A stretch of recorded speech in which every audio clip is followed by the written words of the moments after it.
this works. I'm going to just leave that line there. Can I erase this? Except for the bottom line? No? Keep it? I'll just erase these top two. All right, here we go. I'm going to throw the graph up here and see what it looks like. Square root of 4x plus 3, right?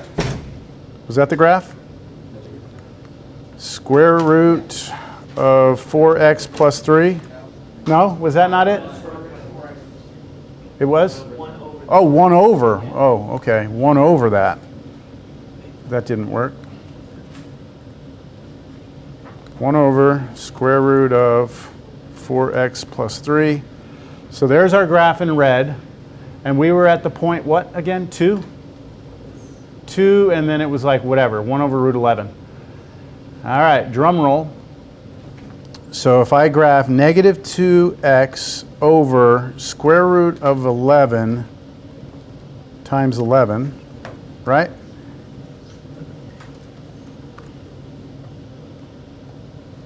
Plus 15 over 11 times square root of 11. I think we're there. There it is. That's it. Now, could we figure out what that slope is as a decimal? Like if we wanted to know what that slope was as a decimal, we could, right? Just type it in our calculator. We already know it's pitched down, right? It's negative. It's what? Negative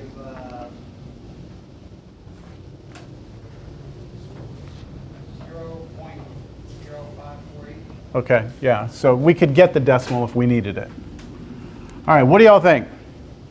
I mean, this is the name of the game so far, I guess. Okay, let's try something else.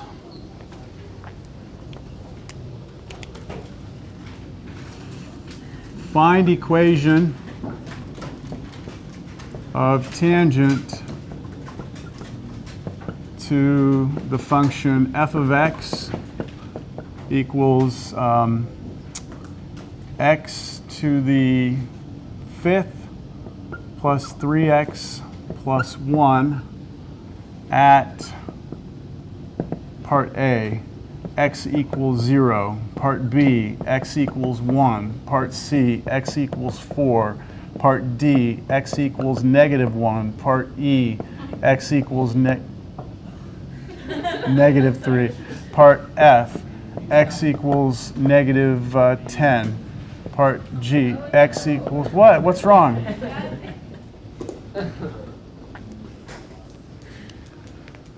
You know what? Let's not torture you. Let's not torture you. Let's make that squared, okay? All right.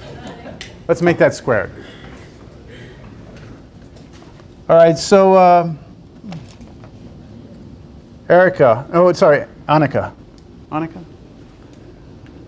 What don't you like about this problem, Annika? There's a lot to do, right?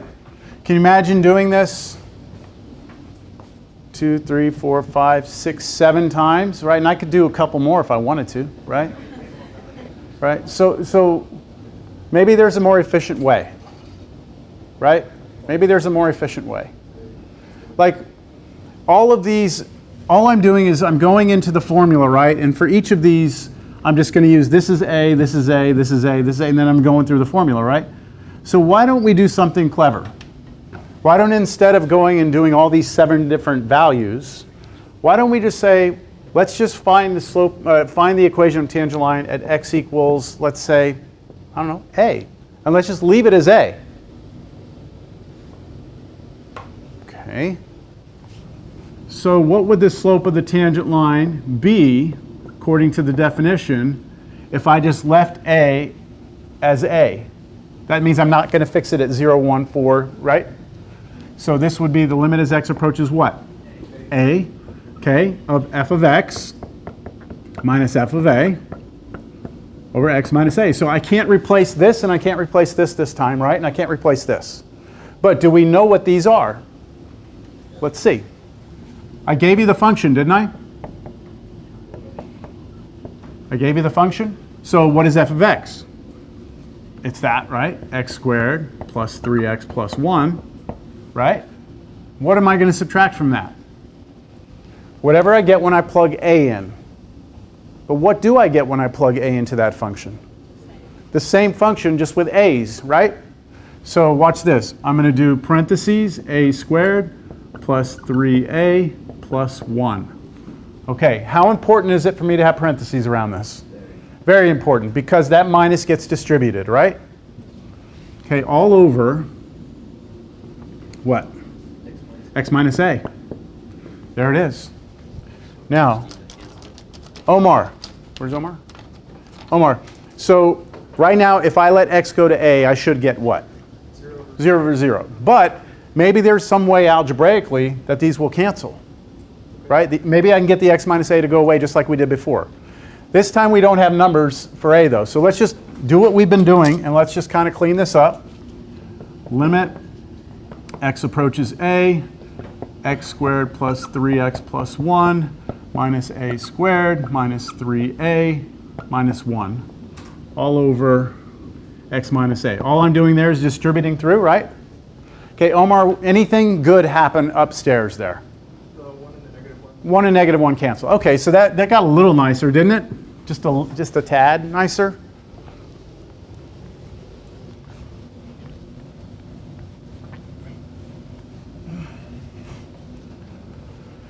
All right, so this equals limit x approaches a of x squared plus 3x minus a squared minus 3a all over x minus a. Okay, Omar, I'm going to stick with you just because you're up. Any ideas of how we could ever get an x minus a up here somehow so that it would cancel? Factor the top symbol. Okay, factored, yeah. So what kind of, do you see any sort of factoring that you could do? I'm like, you don't have a greatest common factor, do you? Like you don't have a letter in all of these that's the same. You don't have a number in all of these. Hold on. I saw you raise your hand also, Jackson. Hold on. So we don't have a GCF, right? It's not a trinomial. It's not 3 terms, so we don't have that weird AC method thing. But we do have 4 terms. You do factor by group. Grouping. So normally when we see 4 terms, you should be thinking grouping. Now the question is, how are you going to group this? I mean, X squared and 3x.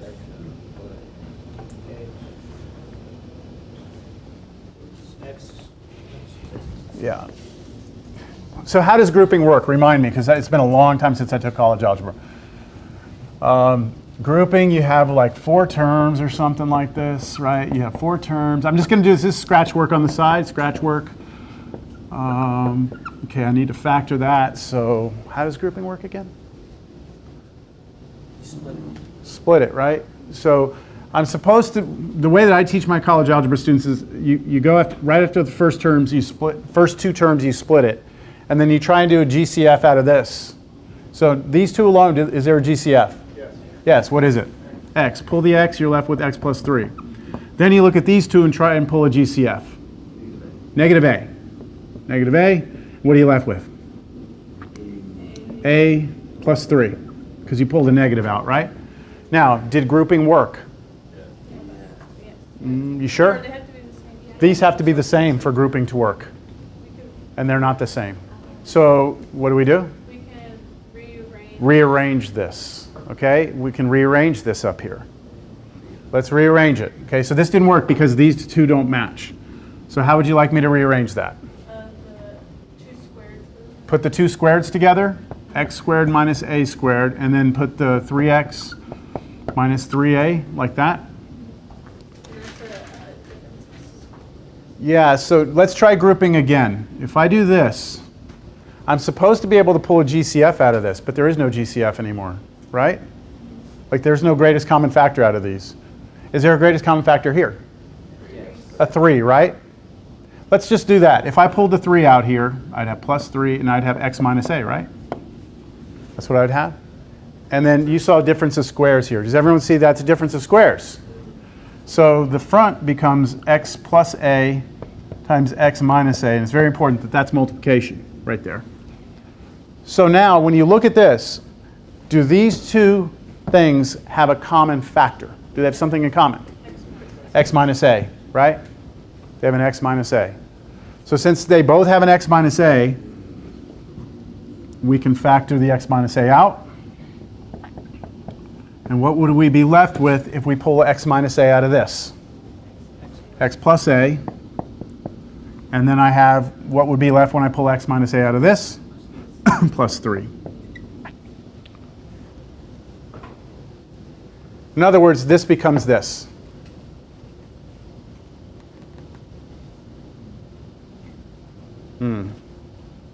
Is what it is, right? If you're having trouble from going from here to here, just talk to me after class. I can show you that in a different way that might make a little more sense. But since that's algebra, I'm going to proceed. X is going to a. So now we've got x minus a on top, and we're happy to see that, right? Real happy to see that.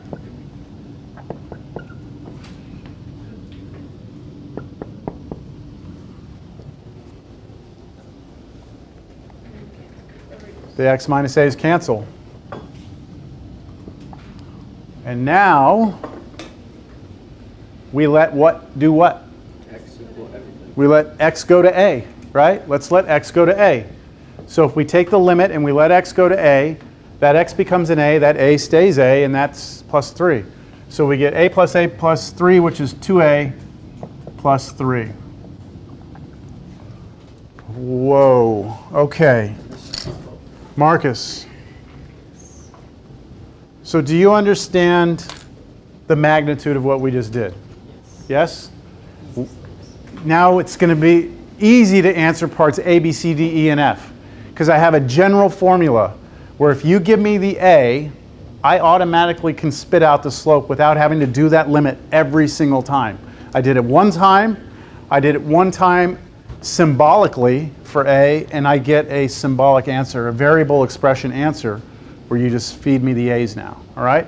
So let's go and let's look back at the questions I asked. For part A, I had asked you to do this at where? X was what? 0.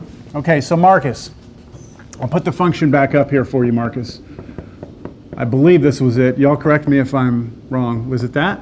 Yeah, sir. Okay, so Marcus, using this information now to come up with the equation of the tangent line, you're going to need two things, right? What two things are you going to now need?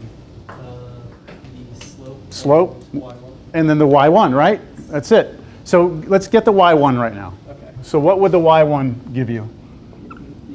Just 1. 1. Okay, so all Marcus did was said, hey, at 0, plug 0 in here and get 1, right? So that's my point. And then now, Marcus, what's the slope of the tangent line here? 3. Where are you getting 3 from? Plugging 0 into that. Plugging 0 into this equation, to this formula, really. Replacing a with 0 and getting 3. So once we have that, we can go to this, right? And just plug everything in. So this would become y, Marcus, finish this off. Y minus 1 equals 3x minus 0. And then I trust that you could solve that for y. Okay? Yes? I just erased it. Go ahead. Go. How you got the 2a plus 3? We had the x minus a's canceled, right? Yes. And we had x plus a plus 3, but we had limit out here. X was going to a, right? Yeah. So that became a. So we had a plus a, which is 2a.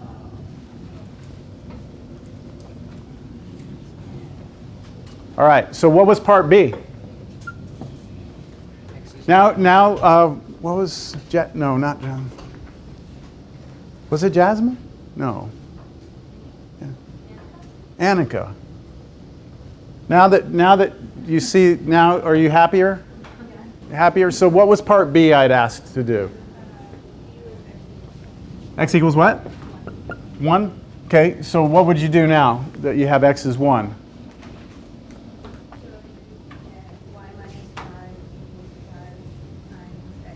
Oh, so you already got the point? Okay, so hold on. You plugged 1 in there and got 5, right? Yes? And then you did y minus y1 equals m times x minus x1. And you said y minus 5 equals, what did you say m was? 5. And that's the same 5? No, that came from here, right? Okay, so then x minus 1, right? There you go. So once we generated this formula right here, we can start spitting out equations of tangent lines all day long, right? Okay.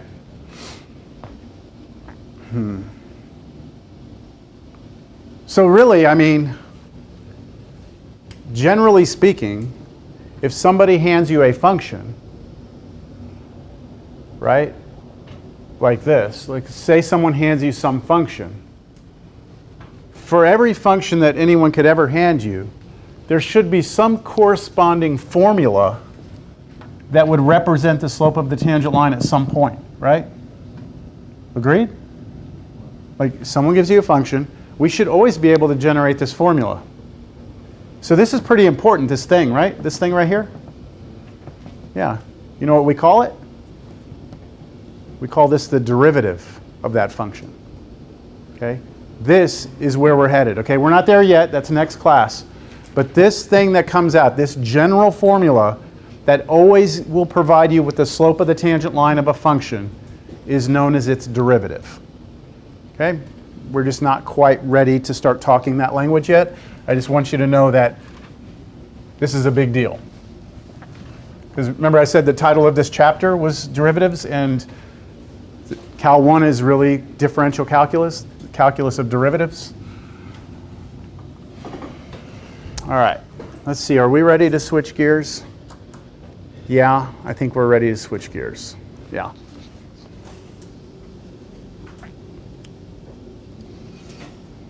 This good old formula that you now have this experience with this now, right? You're comfortable with it? Okay, we're going to change it a little bit. So we have now a second approach for coming up with that formula, this one right here. A second way of getting a formula like this. And it's a slight change. Look at it geometrically. Okay, so remember what we did to get this formula, what we did is we picked a point, right? We called that point x, and we called the other one out here a, right? And then we slid x towards a. Sorry, I just wrote that completely backwards. We picked our base point a, picked a point x, and then we let x go to a, right? Limit x goes to a. Well, what if, just bear with me here, okay? Don't ask me why, just bear with me, all right? What if instead I call this point right here x, all right? And I call this point here, I can call anything I want, but I'm going to call it x plus h. So let's just try and understand what I mean by that. Let's say that this is the number 3, right? Then a point over here would be that 3 plus something, right? Like maybe 3 plus 1 or 3 plus 2, right? Then this point right here has the coordinates what? X, and then whatever the function spits out, right? So f of x. And then this point right here has the coordinates what? X plus h is the x coordinate. And what's the y coordinate? Whatever the function spits out, right? F of x plus h. Right? And then if we talk about the slope of the tangent line, like this, slope of the secant line, it's rise over run again, isn't it? So the slope of that secant line, connecting the 2 points, no limit, is rise over run. What is the rise? What's the rise? Isn't it the difference in the y coordinates? F of x plus h minus f of x. And then what is the run? These two, right? Take this and subtract this. So what would you get if you take x plus h and subtract x? The x's cancel, don't they? Yeah, this is another version of the difference quotient. Right there. Right? See that? This formula right here would give you the same slope of this secant line as somebody. So if you calculated that, you would get the same answer as somebody who called this A and this X.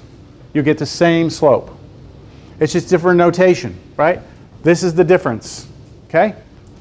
Now, here's the fundamental, I guess, real difference between this. If I want to slide this point closer to put it on top of that point, right? If I want to slide it, then I'm going to have to take a limit. And what is that limit going to be? To slide this point over there, I'm going to have to take the limit as what approaches what? X plus H approaches X. As x plus h approaches x, so you want this to approach that, right? So I could write x plus h approaches x, but there's another way to write it. So imagine that this is, again, let me get these out of here. Let's imagine that this is 3, right? And this is like, let's say 3 plus 1, right? How could I get closer to 3? Instead of 3 plus 1, I could do what? 3 plus what? Plus 2 would put me over here. Plus a half? Okay. How would I get even closer? 3 plus 0 would put me on top of it, though. A fourth. That would get me closer. So what's changing as you try and move this point over here? What's the real thing that's changing? The h. And what is the h approaching? 0.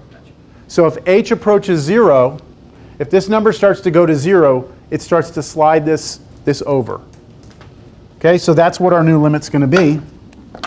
Limit h approaches 0 of this thing, f of x plus h minus f of x all over h.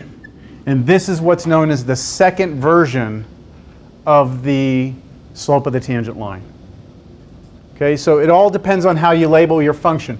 If you call this a and you call that x, then you'll use this formula. If you call this x and x plus h, then you'll use that formula. So I'm going to write that formula down here. They give you the same answer. And how do you think I'm going to convince you of that? I'm going to do a problem we've already done. And I'm going to use this formula instead. All right? And we're going to see that we get the same answer.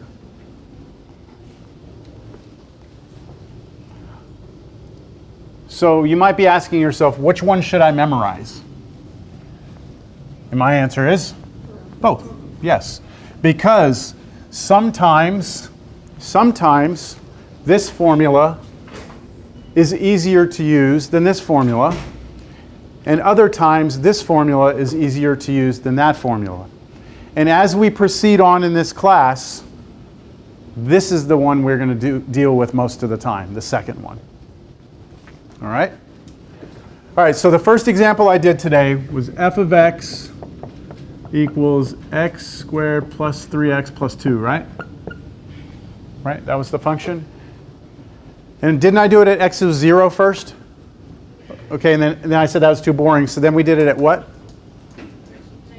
Negative 2? Okay, so we want to find the equation. Find the equation, tangent line to this function at x equals negative 2.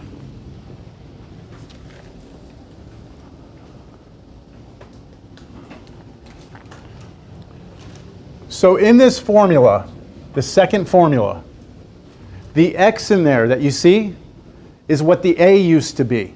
I know that's a little confusing, but in the formula, remember, we said this is x and this is x plus h, right? This used to be a and this used to be x, but now this is now our base point in the second formula. So what is our base point here?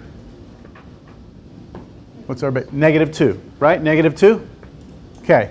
So if I'm going to use the second formula, the slope of the tangent line is going to be the limit as h approaches 0 of f of x plus h minus f of x all over h. That's my formula, right? And now I'm replacing what with what? X with negative 2, right? X with negative 2. That x is now going to become negative 2. So this is going to become f of negative 2 plus h minus f of negative 2 all over h. Do you follow me? You sure? Y'all kind of seem like y'all drifted off there for a second. Look, I know in my experience teaching this class that when I go through this first formula, students want to marry it. I mean, they're just like, I'm married to that formula. I don't care about the second formula. I love that first one, and that's all I ever want to use. I am telling you, you need to be able to use them both, all right? Not because I want you to. It's because in this course, in calculus, in the sequence, you have to be comfortable with both, all right? Because they will both appear in different places. I thought I saw a hand. Okay. Everyone clear? Now, let's figure out what this is. So, Marissa? Okay, Marissa. What is this? What is this? So, what is that going to be? What are we going to need to do this piece? Plug it in for all x. Yeah, so for all x's that we see in the original function, you must replace every x with negative 2 plus h. All right, so here we go. I'm going to let you go ahead and tell me what to write, and I'm just going to write. Okay. All right. Parentheses, negative 2 plus h. Negative 2 plus h in parentheses. Square that quantity right there. Plus 3 times. Plus 3 times Negative 2 plus h. negative 2 plus h in parentheses again, right? Because that negative 3 has to distribute. And then Plus 2. Okay, so right there, Marissa, you've just done this, right? That's all she's done? She's just plugged negative 2 plus h into that function for all the x's. Now we need to do what? plug in negative 2. Yep, we're going to subtract, right? Subtract, that's this one right here. Whatever we get when we plug in negative 2. So have you done that yet? Have you plugged in negative 2? You got 12. That's the same thing as when we did it the other way. We got that 12. Okay, all over what? H. All over h.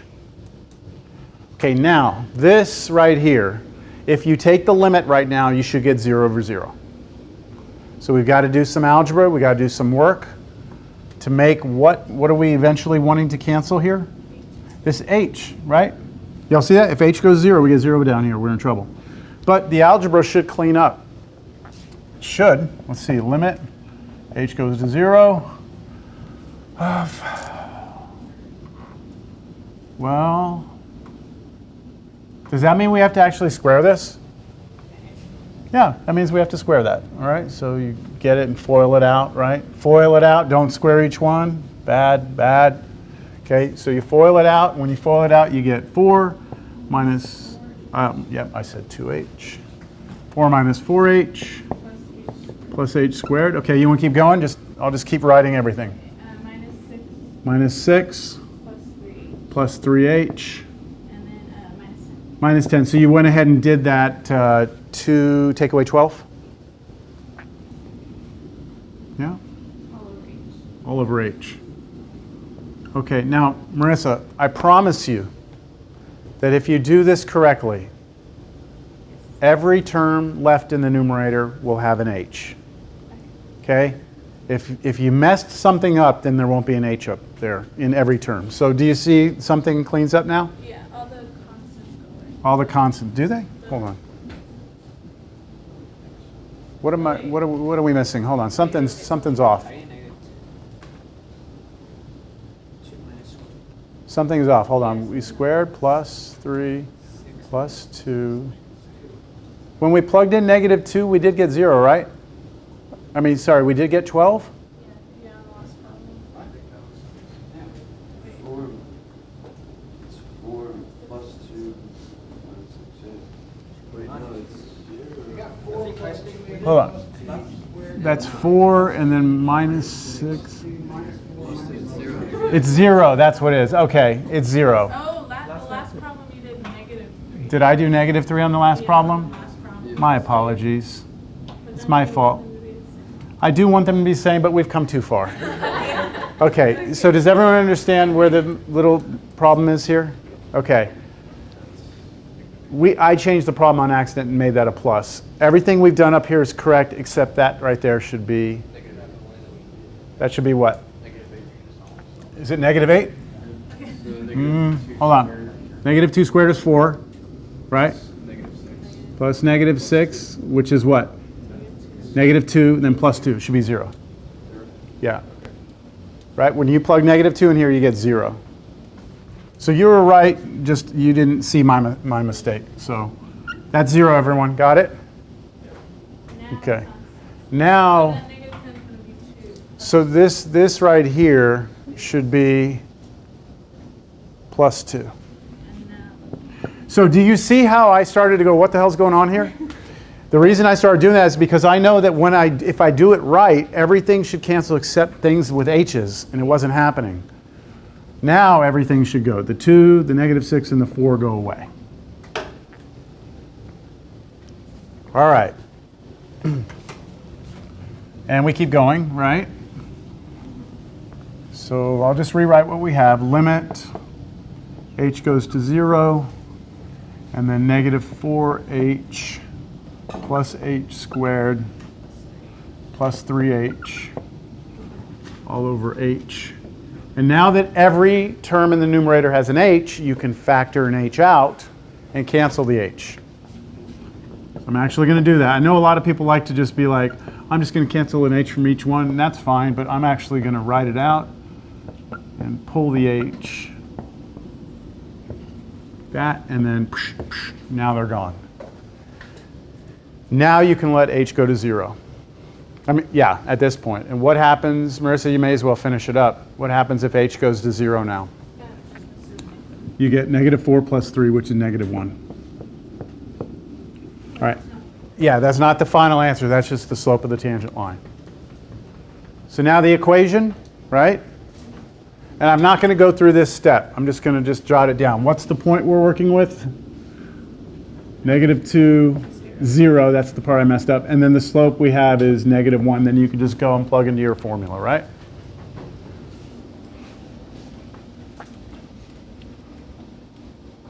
Okay.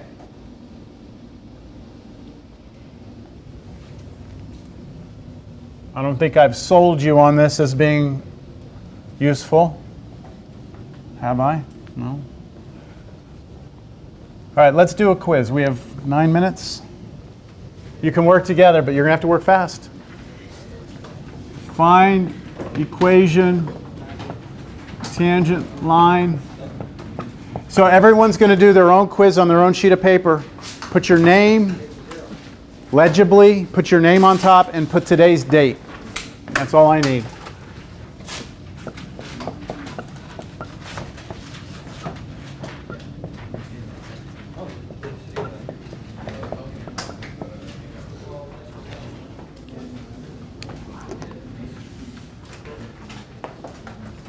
You can use either one. You can use this one or you can use this one. Your choice.